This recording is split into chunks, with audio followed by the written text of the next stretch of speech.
The phone call that completely changed my life arrived on a quiet Tuesday morning while I was working in my office in downtown Denver, Colorado. I was reviewing quarterly financial reports when my cell phone suddenly buzzed, and my son Caleb's name appeared on the screen. "Dad, I have the most incredible news." His voice was bursting with pure excitement. "I'm getting married for one brief moment." Joy washed over me completely. "That's absolutely wonderful. Son, I'm so thrilled for you. Who is the lucky lady?" "Her name is Kinsley Harper." "Dad, she's everything I've ever dreamed of. Beautiful, brilliant, successful, kind. You're going to love her so much." The instant I heard the name Kinsley Harper, my heart stopped beating entirely.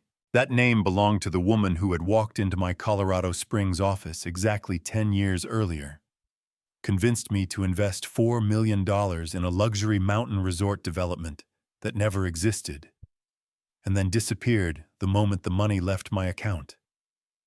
Now, after all these years, she was back, and she was targeting my only child. Caleb had absolutely no idea what kind of dangerous predator he was about to marry. As he continued describing his perfect fiancée with stars in his eyes, one terrifying question kept racing through my mind.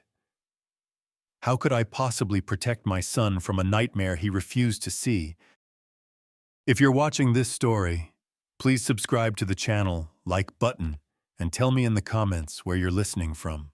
That ordinary Tuesday had begun just like any other day in my Denver office overlooking the Rocky Mountains. I was deep into spreadsheets and projections when my phone rang with Caleb's call. My 32-year-old son could barely contain his happiness. "Dad, I'm engaged. I've found the love of my life at first." Pure joy filled my heart. "That's fantastic news. Son, tell me everything about her." "Her name is Kinsley Harper. She's absolutely amazing. Dad, smart, gorgeous, successful, caring, everything I ever wanted." The second those words left his mouth, it felt like the entire world dropped out from under me. That name dragged me straight back 10 years to my office in Colorado Springs, to the day a stunning woman with a perfect smile and flawless business plan walked in and sold me dreams that cost $4 million before vanishing completely. "Dad, are you still there?" Caleb asked, concern creeping into his voice.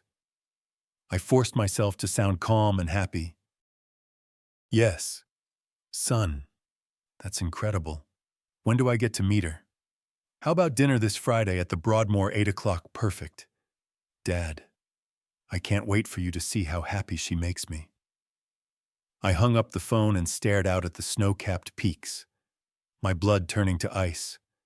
The woman who had nearly destroyed my entire financial empire was now planning to marry my son. This could not possibly be a coincidence. Friday evening arrived, carrying the weight of an approaching storm. The elegant dining room at the Broadmoor in Colorado Springs glowed with soft candlelight, crystal glasses, and quiet luxury. I arrived early and chose a corner table where I could observe every entrance and every movement. Caleb walked in first, his face glowing with pure happiness, and right behind him glided a woman who hadn't aged even one day in 10 years. Long blonde hair cascading perfectly, piercing ice-blue eyes, a figure that turned every head in the room, wearing a black cocktail dress that probably cost more than most people's monthly rent.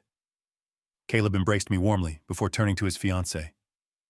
"Dad, this is Kinsley. Kinsley, meet my father, Evan Mitchell." She extended a perfectly manicured hand, her smile radiant and completely rehearsed. "Mr. Mitchell, it is such an absolute pleasure. Caleb speaks about you all the time." I studied her face carefully, searching for any flicker of recognition. There was nothing. "You look remarkably familiar," I said quietly. "Have we perhaps met before for the briefest moment?" A shadow crossed her expression. Then she laughed that light, melodic laugh. "Oh, I just have one of those faces, I suppose." The waiter appeared, and we ordered drinks. Scotch on the rocks for me, champagne for her, red wine for Caleb. Dinner progressed perfectly on her part. She played the role of loving fiancé flawlessly, touching Caleb's hand affectionately, asking thoughtful questions about my business, laughing at exactly the right moments. Then, as the dessert plates were being cleared, I decided it was time to drop the first bomb. "Kinsley," I said, setting my coffee cup down with deliberate precision, "the longer I look at you, the more certain I become that we have indeed met before, about 10 years ago, in Colorado Springs." Perhaps the reaction was immediate and dramatic. All the color drained from her face in an instant. Her champagne glass began to tremble violently in her hand. And for one terrifying second, the perfect mask slipped completely, revealing pure panic and recognition. Caleb looked back and forth between us, completely confused. "Dad, what are you talking about? How do you two know each other?" Kinsley recovered quickly, but not quickly enough to hide the fear. "I truly have no idea what your father is referring to. Caleb, we have never met before tonight." Her voice had lost its musical quality. Her hands were no longer steady. As we stood to leave the restaurant, I watched her lean close to Caleb, whispering something urgent in his ear while shooting nervous glances back at me. I recognized that exact look from 10 years ago, right before my entire world came crashing down. Saturday morning found me pacing my home office in Denver like a caged animal, unable to sleep after what happened at dinner. I replayed Kinsley's panicked expression over and over in my mind. My son was walking straight into a deadly trap, and I was the only one who could see it clearly. By 10 o'clock, I couldn't wait any longer and dialed Caleb's number. "Hey, Dad, last night was amazing. Kinsley really enjoyed meeting you." "I'll bet she did." "Caleb, we need to talk right now. There are things about Kinsley you desperately need to know." "Dad, you met her once. What could possibly be wrong, actually, son? I have known Kinsley Harper for 10 full years. She stole $4 million from me." The silence on the line stretched on forever. When Caleb finally spoke, his voice had turned to pure ice. "Dad, that's completely impossible. Kinsley would never do something like that. 10 years ago, she convinced me to invest in a fake luxury resort development in Colorado Springs. After I wired the money, she disappeared without a trace. She's a professional con artist." "Stop it right now!" Caleb shouted, his voice cracking with emotion. "I will not listen to these disgusting lies about the woman I love, son. I have bank records, police reports, full FBI case files. Kinsley Harper is not who she claims to be at all." "No, Dad. Maybe you're confused. Maybe it was someone who looked similar. But it absolutely wasn't Kinsley. She has never even been to Colorado Springs." My heart broke hearing the desperation in his voice as he defended her. "Caleb, she is lying to you. She is targeting you specifically because you are my son. This is revenge. That's enough. I cannot believe you would be so jealous that you would invent something this sick and twisted. Kinsley warned me this might happen. She said some people simply cannot handle seeing others truly happy. She warned you about me. She said you seemed suspicious at dinner. I defended you then. But this is absolutely insane. Son, please don't marry her. At least wait until you see the evidence I have." "Evidence of what, exactly?" "Your own jealousy." Caleb's voice turned colder than I had ever heard it before. "Here is what is going to happen from now on. You are going to apologize to Kinsley for these disgusting accusations, or you are not coming to the wedding, and you will no longer be part of my life at all. Caleb, you are my son. I love you more than my own life. I am trying to protect you from disaster. If you really loved me, you would want me to be happy. Kinsley makes me happier than I have ever been. If you cannot accept that, then stay away from the wedding. Do not call me. Do not contact me ever again." The line went dead with devastating finality. I stood there staring at my phone as Caleb's name slowly faded from the screen. My only child had just chosen a dangerous predator over his own father. But this time, I was not going to let her win. Not when my son's entire future was at stake. I had exactly 1 week until the wedding to gather evidence so overwhelming that even blind love could not ignore the truth. The moment that devastating call ended, I shifted into full crisis mode. My first call went to Ryan Carter, the best private investigator anywhere in Colorado. Ryan, this is an emergency. Highest possible priority. A con artist named Kinsley Harper is about to marry my son, Caleb. She swindled me for $4 million 10 years ago in Colorado Springs. I need everything you have on the original case right now. I'm on it immediately. Evan. Next, I called Michael Lawson, my trusted attorney of 25 years. Michael, pull every single file from the 2014 Colorado Springs fraud case. Police reports, FBI documentation, bank transfer records. Everything we have. She disappeared before charges could be filed. But now she's back, and I want her finished for good. Within just a few hours, my home office in Denver had transformed into a complete war room. Michael arrived carrying boxes filled with legal documents. Ryan showed up with surveillance equipment and laptops. My longtime business partner, David Brooks, stopped by to offer whatever support he could. She looks exactly the same as she did 10 years ago, David whispered, staring at the surveillance photos Ryan had already pulled. Predators like her don't change their appearance, Ryan replied grimly. They simply find new hunting grounds and new victims. We spent hours reconstructing Kinsley's original scam piece by piece. The fake architectural renderings, the Delaware Shell Company, forged city permits, falsified investor documents, everything she had used to fool me completely. Ryan was already cross-referencing similar real estate fraud cases across Colorado, Utah, New Mexico, and Arizona from 2013 to 2017. By late evening, we had located 2 other potential victims with nearly identical stories. One retired businessman from Salt Lake City, one widow from Santa Fe. Good news, Michael announced. There is absolutely no statute of limitations on the original fraud. We can still prosecute her fully. Bad news, Ryan added. She has become much smarter this time. Her current identity appears completely clean. Legitimate job, perfect credit history, social media presence going back 7 years. But everyone makes mistakes eventually, I said, determination burning inside me. Ryan nodded confidently. We will find every single one of them. Then, as if she could sense we were closing in, my phone buzzed with a text message from an unknown number. Mr. Mitchell, I believe we should meet privately. There are things Caleb does not need to know about our past. Signed simply K.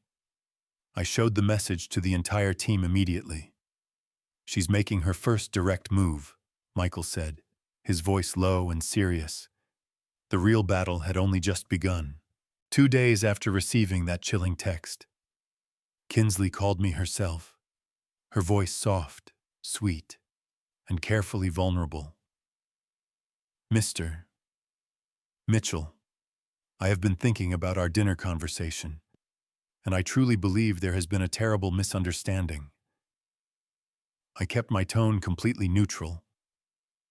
What kind of misunderstanding are you talking about exactly? I think you have me confused with someone else entirely. Caleb told me about your concerns, and I want to clear the air completely. For his sake. Family means everything to me. The irony of those words almost made me laugh out loud. What exactly do you suggest we do? Could we meet, just the 2 of us, somewhere quiet and private? There is a lovely restaurant called the Cliff House in Manitou Springs. Very discreet. Tomorrow night at 7 o'clock. Every single instinct screamed that this was a trap. But I needed to know her next move. Fine, I will be there. I arrived at the Cliff House 30 minutes early, chose a secluded booth in the corner, and checked every possible angle for cameras or recording devices. She arrived exactly on time, wearing a stunning red dress that drew every male eye in the restaurant, instead of sitting across from me as any normal person would. She slid into the booth right beside me, close enough that I could smell her expensive perfume. I thought this way we could speak more privately. She smiled, her hand briefly touching my arm. As dinner progressed, her behavior became increasingly bold and inappropriate, leaning in close whenever she spoke, her hand lingering on my sleeve, her body language deliberately suggesting intimacy that did not exist. When she laughed, she threw her head back dramatically, then leaned forward to whisper directly in my ear, "Well, Evan, I can certainly see where Caleb gets his good looks and charm," she murmured, her breath warm against my neck. "You are a very attractive man for your age." I shifted away uncomfortably. "Kinsley, we need to focus on what exactly?" she interrupted softly, her hand sliding slowly onto my thigh under the table. "On the fact that you find me attractive too. I can see it in your eyes." "This is completely inappropriate," I said firmly, trying to create some distance between us. "Did you really come here tonight to talk about Caleb? Or did you come because you have been thinking about me ever since Colorado Springs 10 years ago?" The accusation was so twisted and manipulative that I stood up abruptly, knocking over my water glass in the process. "This conversation is officially over." She grabbed my wrist tightly and pulled me back down into the seat. "Don't leave angry. Evan, we were only just beginning to get to know each other properly." Her touch felt cold and calculating against my skin. Everything about the evening felt deliberately staged. The intimate booth, her calculated touches, the way she kept creating moments that could be easily misinterpreted by anyone watching. I finally pulled free and walked out of the restaurant, my skin crawling with the certainty that I had just stepped directly into the exact trap she had carefully prepared. The trap closed faster and more brutally than I could have ever imagined. The very next morning, before I had even finished my first cup of coffee, my phone exploded with Caleb's raw fury and pain.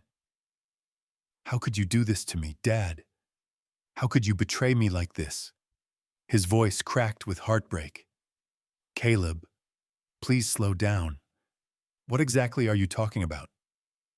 Don't you dare lie to me. I have video proof of everything you did last night."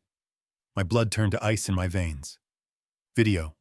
What video?" "The video of you trying to seduce my fiancée, putting your hands all over her, whispering in her ear, telling her how beautiful and desirable she is." The sickening pieces clicked together instantly.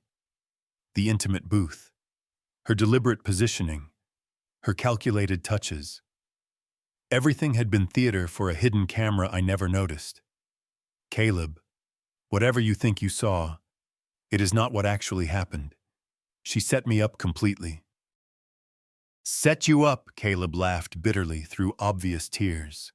"She set you up to grab her thigh, to lean in and whisper sweet nothings, to stare at her like you wanted to devour her right there. Son, I swear on your mother's grave, I never touched Kinsley inappropriately. She was the one touching me. I tried multiple times to leave. The video clearly shows you pulling her back down, holding her hand, looking at her like she was something you wanted to own. Videos can be edited and manipulated. Caleb, you know that. Edited. Are you seriously claiming this is some kind of deep-fake conspiracy? Now I am telling you the absolute truth. She orchestrated the entire evening. The truth is, you are so jealous of my happiness that you tried to steal the woman I love. You are so bitter about being alone that you couldn't stand seeing me with someone who actually cares about me. Each accusation hit me like a physical blow through the phone. In the background, I could hear Kinsley's soft, comforting voice, playing the traumatized victim perfectly while feeding him more poison about his terrible father. "Caleb, please, just meet with me in person. Let me explain what really happened last night." "There is nothing to explain. Dad, you have destroyed everything we had. You are not my father anymore. A real father does not try to steal his son's happiness.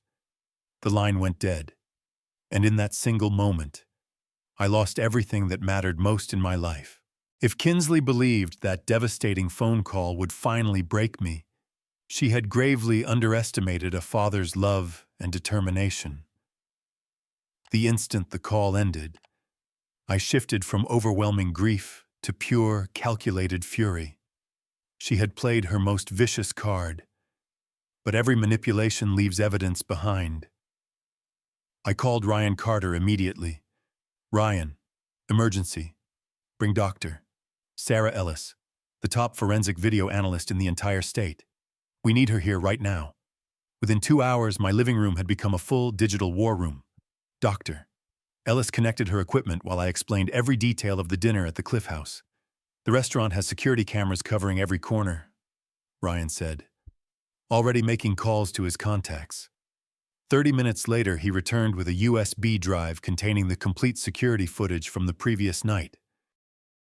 We watched in silence as a young man sitting at a nearby table kept his phone perfectly positioned to record our entire booth the whole evening. Never eating, never moving, just filming professionally. Dr. Ellis ran facial recognition immediately. Jordan Hayes, age 27, freelance videographer based in Colorado Springs. Multiple arrests for privacy invasion and questionable clients. Ryan's team located Jordan at his downtown apartment that same afternoon. When we knocked, he opened the door already looking pale and nervous. His laptop sat open to professional video editing software, the exact project still visible on screen. Dr. Ellis took control of the computer while Ryan and I blocked the only exit. "Start talking." "Jordan," I said calmly but with clear menace, "or you will be explaining everything to the FBI instead." His resistance collapsed instantly. "She paid me $6,000 to film the dinner and edit it to make him look like he was hitting on her aggressively. She said it was for a divorce case against her husband. I had no idea it was this serious." The original footage clearly showed Kinsley initiating every single touch while I repeatedly tried to create distance and leave. The edited version made me appear as the aggressive predator. We left his apartment with every original file, every edited version, every text message exchange, and every payment record. For the first time in days, real hope began to burn inside me again. The wedding was scheduled for the very next day at the Broadmoor Chapel. It was time to crash a ceremony and save my son from a lifetime of regret. Saturday morning arrived, carrying the weight of everything I had lost, and everything I still had left to fight for. My son's wedding was set for 4 o'clock that afternoon, and I had less than 6 hours to prepare the most important presentation of my entire life. Michael Lawson arrived at my house at dawn carrying boxes of fully authenticated legal documents, original 2014 police reports from Colorado Springs, complete FBI case files, bank transfer records showing the $4 million, Jordan Hayes' signed confession, Dr. Ellis's detailed forensic video analysis, everything organized chronologically and legally bulletproof. Ryan Carter positioned 3 undercover operatives around the hotel grounds. Security Chief Harris owed him multiple favors and guaranteed full cooperation and access. We rehearsed the entire sequence until it was absolutely perfect. Jordan would confess first in front of everyone. Dr. Ellis would project the side-by-side video comparison on a large screen. Michael would present the decade-old fraud evidence with physical documents spread across a table for all guests to examine. At exactly 3:55 p.m., I walked into the stunning wedding chapel at the Broadmoor as the officiant began the ceremony. Crystal chandeliers cast beautiful rainbow light across 200 elegantly dressed guests. Caleb stood at the altar looking handsome and happy in his black tuxedo, and Kinsley floated beside him in pure white silk. The perfect image of bridal innocence. The officiant's voice echoed through the chapel. "Dearly beloved, we are gathered here today to join this man and this woman in holy matrimony. If anyone present has just cause why these two should not be wed, Speak now or forever hold your peace. I stood up immediately. I do. The entire chapel fell into stunned silence as 200 heads turned toward me at once. Caleb's face went white with pure shock and fury. Dad, what the hell are you doing here? I told you explicitly not to come, son. Before you marry this woman, you deserve to know the complete truth about who she really is. Michael Lawson, Ryan Carter, Dr. Sarah Ellis, and Jordan Hayes entered from the side doors exactly as we had planned. Security Chief Harris quietly positioned himself near every exit. Michael spoke first. Calm and completely professional. Ladies and gentlemen, I am Michael Lawson, attorney at law representing Evan Mitchell. We have irrefutable evidence of multiple felonies that directly affect this marriage ceremony. Jordan Hayes stepped forward, visibly nervous but determined. 4 days ago, Kinsley Harper paid me $6,000 to secretly film Mr. Mitchell at the Cliff House restaurant and deliberately edit the footage to falsely show sexual harassment and attempted seduction. Dr. Ellis quickly set up her portable projector against the chapel wall. I have both the original security footage and the manipulated version ready to display side by side for complete transparency. The large wall lit up with both videos playing simultaneously. On the left, the unedited truth showing Kinsley initiating every touch while I tried repeatedly to escape. On the right, the vicious lie that had been sent to my son. The entire chapel sat in absolute stunned silence. Caleb stared at the screen, watching his entire world collapse in real time. Michael opened the large evidence table for everyone to see. Kinsley Harper, also known by the alias Kinsley Bennett, defrauded Evan Mitchell of $4 million in 2014 through a completely fraudulent luxury resort development in Colorado Springs. She disappeared before criminal charges could be filed. Here are the original police reports, FBI documentation, bank transfer records, and sworn victim statements from Salt Lake City and Santa Fe. Kinsley's perfect composure finally shattered completely. This is all vicious lies. They're trying to destroy my happiness out of pure jealousy. But Caleb was already reading the documents himself, his hands trembling violently. You told me you had never even been to Colorado Springs. You swore it. Security Chief Harris stepped forward with handcuffs ready.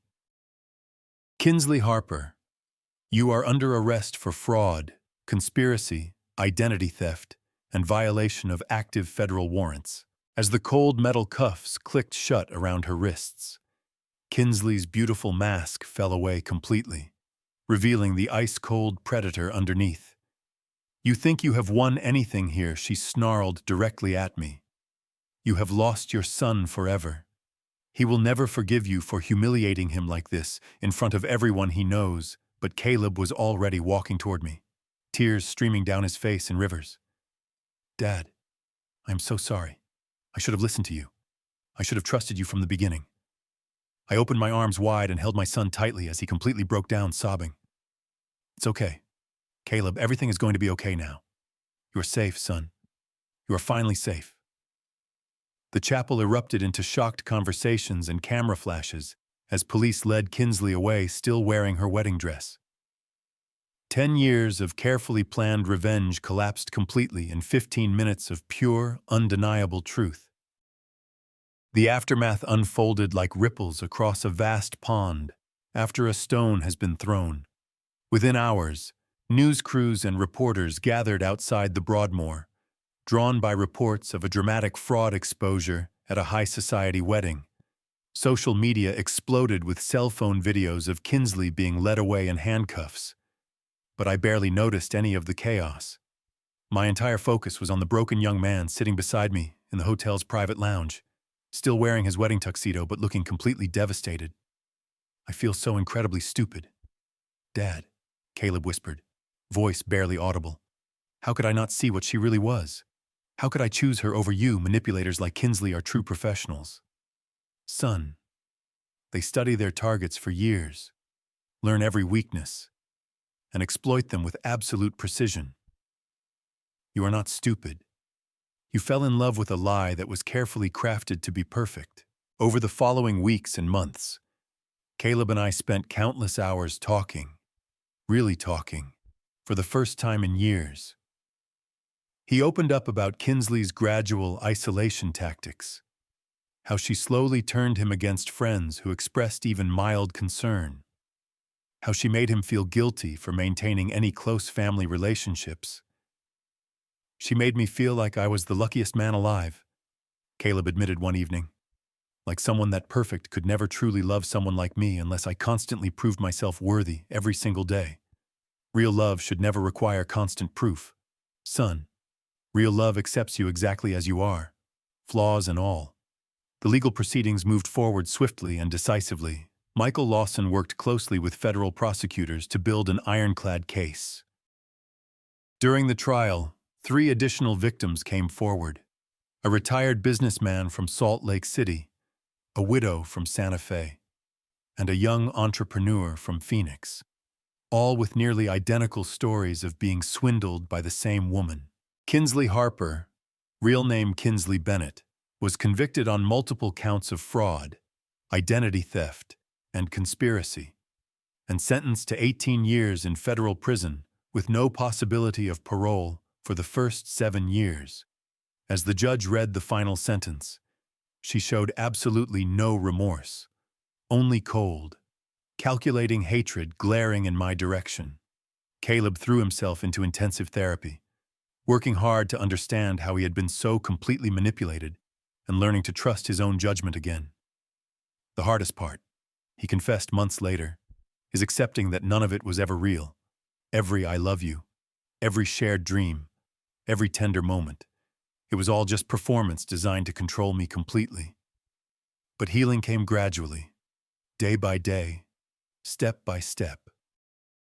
Caleb returned to work at my company, determined to prove his worth through hard work and merit alone. Our relationship, tested by fire and nearly destroyed by deception, emerged stronger and deeper than ever before. We established weekly family dinners that became sacred. Sometimes David Brooks would join us, marveling at how close father and son had become after surviving such darkness. Months later, Caleb began dating again, cautiously at first, but with growing confidence, and eventually met Lauren, a wonderful pediatric nurse who loves him for his kindness, his humor, and his heart, not for his bank account or family name. One quiet evening over dinner, Caleb looked at me across the table and said something that healed every wound. "I'm actually grateful it all happened. Not for the pain, of course, but because it taught me beyond any doubt that you will always have my back, no matter how blind or stubborn I become." Looking back at this entire true story, I realize how dangerously close I came to losing everything that truly matters in life.